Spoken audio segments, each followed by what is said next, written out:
Hot Awful was on. Gavin McGinnis' show. Gavin McGinnis? Now, I have people that send me shit all the time. Like, 9 times out of 10, I don't even bother watching it. And once in a while, like this, like when I heard Gavin, I went, really?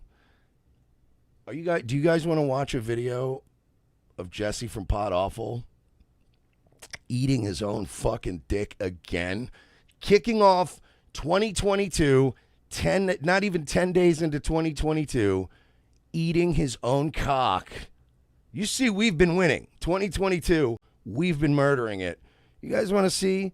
By the way, Jesse, the guy who likes to make fun of my teeth, I want you to keep an eye on his teeth and his pedo stash in this video. This is how 2022 is going. Jesse, are you there, sir? I am, Gavin. What's with your look? I know, right? You look like a drawing of a hippie from the 60s that a Korean did who's never been to America. Okay, first of all,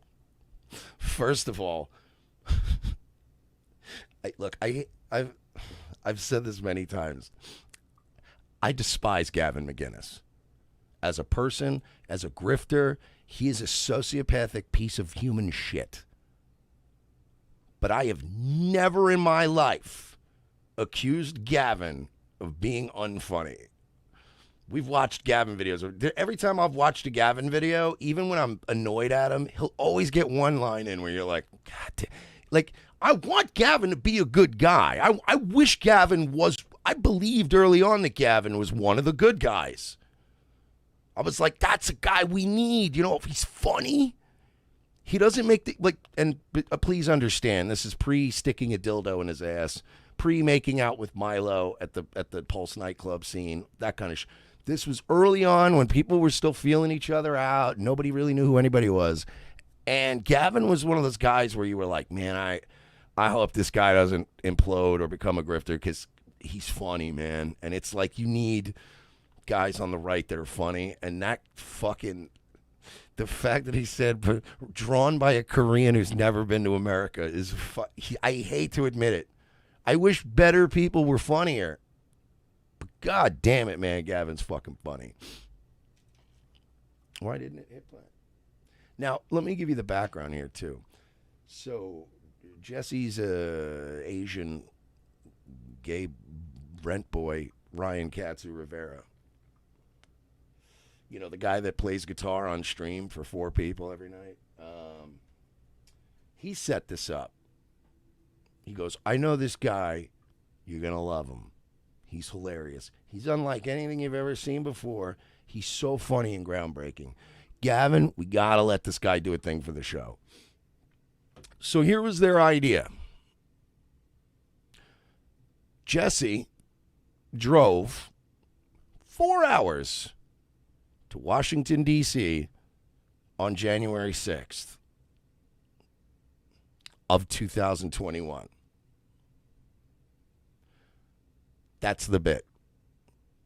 The bit is, how funny would it be if I, like, go on the year after and walk around and, like, pretend I'm part of an insurgency and maybe check out some antique stores for some CRT televisions. So that's the bit. You guys ready for the bit? Huh? Good premise. Let's go. Get in. Yeah, I'm trying a new thing. It's called being gay. Well, you nailed it. Thank you, bud. So you're there at the insurrection. You're a year late. We're at Jan 6 Part 2. I'm actually outside of the White House. I got a dead-on look at the White House and the Washington Monument here, and I'm in a pedicab with my friend Alex here. And Alex has given you a ride before from the Capitol. Well, he is taking you for a ride figuratively and literally because I've never been on a pedicab.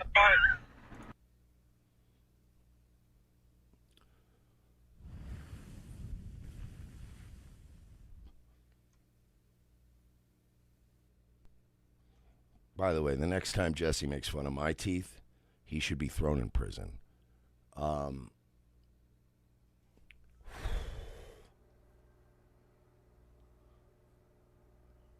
By the way, you know, it's always great to get on a show that's much bigger than your show, have a nice fucking an in and a moment. It's always great to waste the first 10 seconds of your segment by telling an anecdote about a pedicab driver that nobody cares about. It's good. Strong opening. I can see why you did so well at stand-up. Now, Alex, Gavin says you're a goddamn liar. Nah. What did you pedicab me, dude? So you were at Harry's bar, and right. there's a bunch of Proud Boys hanging out there, and they all hopped on scooters and took a ride around the park. That sounds And about then right. I think it was you and another guy. You had the Proud Boys flag. That sounds like it might be a true. parade on scooters. I'll have to talk to my attorney, Mr. Booze, about that. Yeah. Yeah. That fucking laugh, man. That is an unfortunate laugh. You know, I take a lot of shit. Much of it justified. I get shit from everybody. I have taken beatings from Mike David. I've taken beatings from people who saw me on the kill stream all drunk and shit. I've taken beatings from people who deserve to be trying to lay down beatings. But if you ever wonder why this guy doesn't get a lot of play on my show for as much as fucking attention as he wants, it's because he makes people uncomfortable. This is not, and by the way, he'll tell you, oh, really? Then why'd you buy a shirt from me years ago? You must have thought I was funny then. Yeah, I support a lot of small creators. I mean, for fuck's sake. I gave $5 a month to Millhip, and they were never funny. Trying to buy people's love. It's not about thinking they're funny. But that chuckle, man, is like, how do you be like, oh, yeah, I'm going to acknowledge that? When it's like, I'm not going to acknowledge you. You're making a fool of yourself. You're making a fool of yourself. That fucking laugh, you shouldn't be allowed to make fun of anybody until you get some fucking Invisaligns and you go pay a speech therapist to help you correct that laugh. Why don't you do like when you try to deepen your voice when you talk? Why you try to make that your laugh? Oof. By the way, this gets worse. So, what's it like there, guys? Is anyone there? Like suit jacket, I think. Yeah, okay, I'm right. I mean, you're wrong. I mean, I'm wrong, you're right. What's it like there, boys? Is anyone there? Well, we were just at the Capitol. I was live on YouTube, and it is more of a meandering than usual. But there's very few people. There's almost nobody. They've got it roped off. Not the velvet ropes to let you in at any point. So why did you travel 4 hours to D.C.? Listen, I believe, and this is me personally, I believe that Jan 6 is the worst terrorist attack to ever take place on American soil. It's Pearl Harbor, the Civil War, and 9/11 combined. So I had to ask people, because of that, you mentioned 9/11, I had to ask people, thank you for, Alex is turning me around so you can see the White House behind me. Oh, good. So I had to ask people, which is worse, 9/11 or Jan 6? So I've been out and about asking everybody, which would you take back, 9/11 or Jan 6? You could go back in time, you can only fix one. He drove 4 hours to ask people a question that is basically the equivalent of a shitty point, like a shitty tweet that like every dumb bitch with hashtag MAGA in their Twitter bio made over the weekend. The difference is some people just tweeted out some low-tier fucking takes. He drove 4 hours to make low-tier takes. What a waste of gas. What a waste of gas. What a waste of resources. See how cold it is up there? Holy shit. Oh, my God. If this gets much worse, Jesse, And I'll admit I don't like you. You're a scumbag. But I'm actually. It's so bad, even I'm starting to feel bad right now. Undo it from the past. And what did they say? Honestly, and I was shocked by this, and I almost barfed. I almost puked. Most people said 9/11. They would take back 9/11. Yeah, there was see that Asian guy there? He didn't even want to answer for some reason. I saw a group of children. They were there. They're plotting a brand new insurrection. Okay, so you came up with a crazy question where the answer is obviously 9/11 was worse. You asked everyone, and they all said 9/11 was worse. So your whole trip was a complete waste of time. To be fair, this. Ow.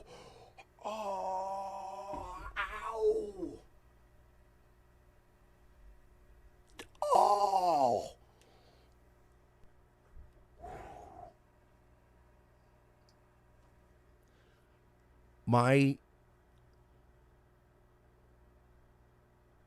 My heart hurts for you. And the best part is, he'll come in and he'll do his show in a couple days or whenever he does it, and he will still strut around like he's the funniest goddamn son of a bitch ever. There is a connection psychologically between him and he who will not be named on tonight's show, because I promised everybody, but a lot of similarities there between old, Kung Fu master and comedy master. It's like somebody who's profoundly retarded versus somebody who's functionally retarded. This was Ryan's idea. Okay. Yeah. All right. Well, thanks for coming on, and thanks for going over there. That was great. Hey, man, thanks for having me on. Check out my channel, Pot Off. Bye.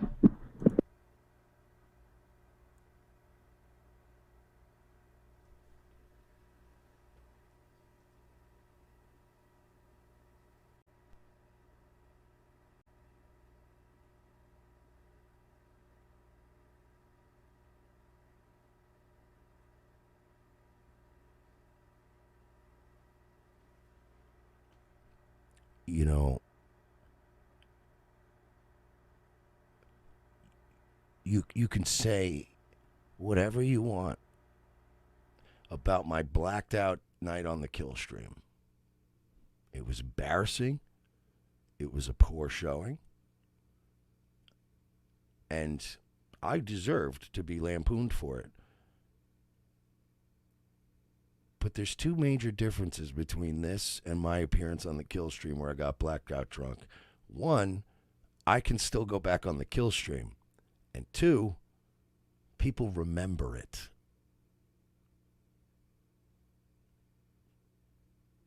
This is the guy. This and the guy that used to have one of the biggest YouTube channels on the planet, but now he gets woken up by his dad telling him to turn off his computer because it's bedtime because he lives under his roof. I mean, by the way, I've found a liquor store that has powers again that's near my house. So salud, popping open a nice virgin bottle of the powers. And I gotta say, I can't be the only one that needs a drink after that. In fact, I need a big one. Glug, glug, glug, glug, glug, glug, glug.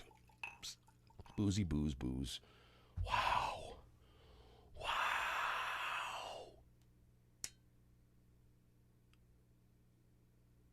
That's even worse because I didn't watch, I got a taste of how bad it was, and I was like, oh, this is good. This is good. It's short and it's bad, so it obviously doesn't get any better. It's not going to kick you off in 3 minutes if you're a hit. So I watched a minute of it, and I went, okay, well, this is, all right, he looks pretty bad.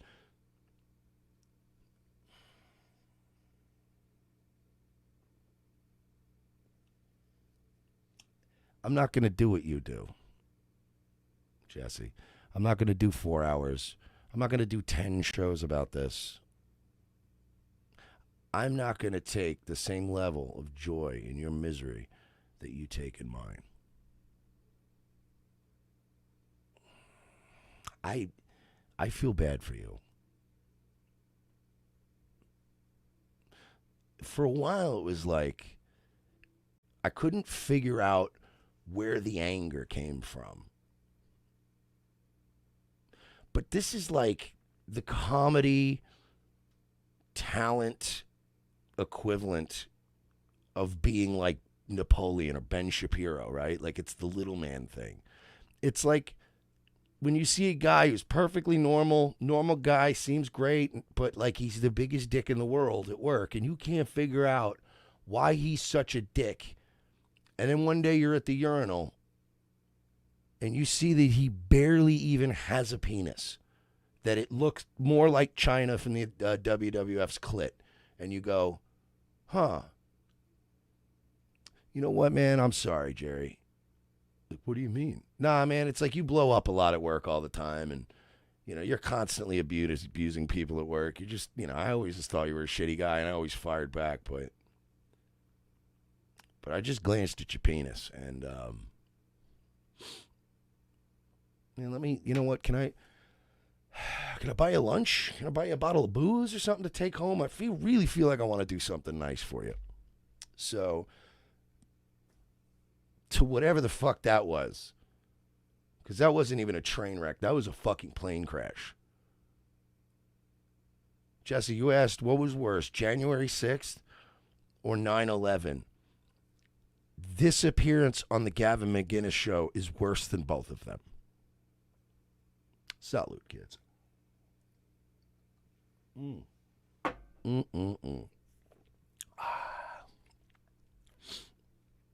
I like this.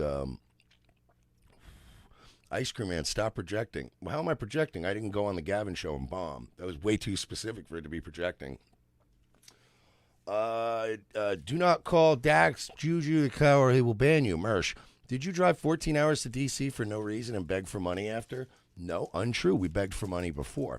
And when we went to D.C. the first time, I wouldn't say we went for nothing because we got exclusive footage. And thank you for setting me up for that. I appreciate that. You can watch our D.C. trip, the original one, where we went to the Juggalo March on Washington and the First More rally. One of the most surreal and insane weekends we ever spent filming. And you can get it at patreon.com/we're-not-sorry. Thanks for setting that up for me, pal. Remember, every Wednesday is a patron-only show, exclusive to the patrons. And you get all the archived old episodes, including old stuff like our First More rally, the DC thing. Hammy cut up a documentary, and it's actually, that's part of the paywall content that we have that we make $8,000 a month on. So, I guess we didn't do it for nothing, Anyway, Godspeed to you. And as you can see now, get ready, get the band hammer ready, because these Spurgs are going to come out in droves, because they just had to watch their fucking creepy John Lennon glasses wearing pedo-stashed little hero, their little folk hero, swallow his own cock live on Gavin McCines' show. And the best part is just how little respect he had for him after that. It was just great. Hang on. Ooh, 1 second, guys. I'm sorry.